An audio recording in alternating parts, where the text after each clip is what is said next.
ओम श्री साई राम। 11वां अध्याय प्रारंभ।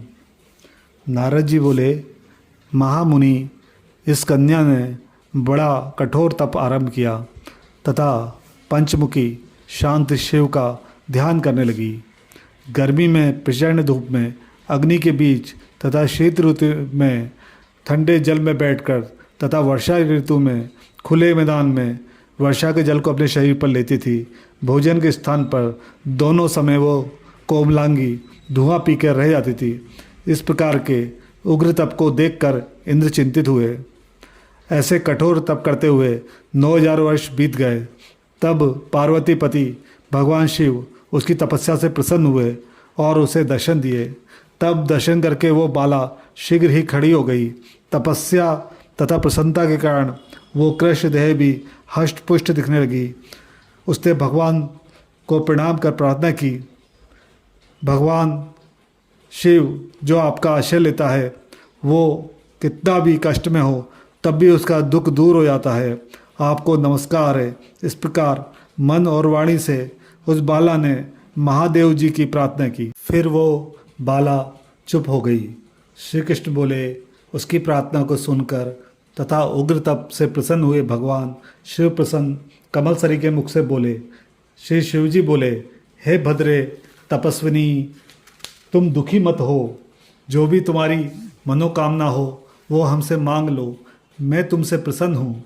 राजन, इसको सुनकर वो कुमारी आनंद में डूब गई और सदाशिव से बोली, हे दीनानाथ, अगर आप प्रसन्न हैं तो मुझे पति दें, मुझे पति मिले, मुझे पति दीजिए, मुझे पति की कामना है, पति दीजिए।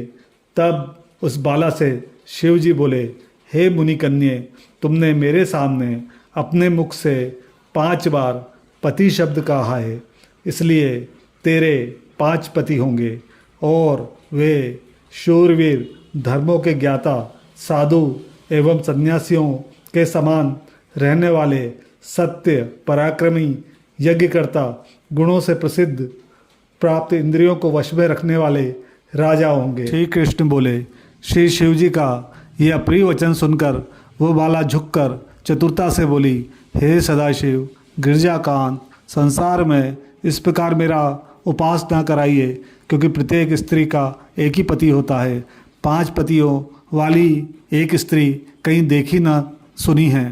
हे कृपा निधान, आपके सामने इस प्रकार कहना योग्य तो नहीं है, इससे क्षमा चाहती हूँ। हे प्रभु, मैं आपके शरण में हूँ। इसे सुनकर भगवान शंकर कहने लगे, हे भीरु, तुम डरो नहीं। आगे के जन्म में तपस्या के बल से तुम माँ के गर्भ द्वारा उत्पन्न नहीं होगी। उसी जन्म में तुझे ये 5 पति भी प्राप्त होंगे। उन पतियों के साथ अनेक सुख भोग कर तू परम पद को प्राप्त होगी।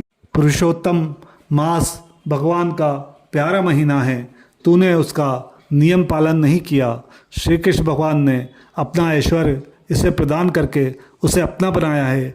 ब्रह्मादि देवता, नारद तथा मैं जिसकी आज्ञा पालन करते हैं, उनकी आज्ञा भला कौन टाल सकता है। हे मूढ़, तूने संसार पूज्य इस मास का व्रत पालन नहीं किया है। हे ब्राह्मण पुत्री, इसी कारण तेरे 5 पति होंगे। इस प्रकार कहते हुए भगवान शिव अंतर्ध्यान हो गए और वो बाला झुंड से बिछुड़ी हिरणी के समान चकित हो गई। अध्याय 11वां समाप्त। जय मां ताप्ती।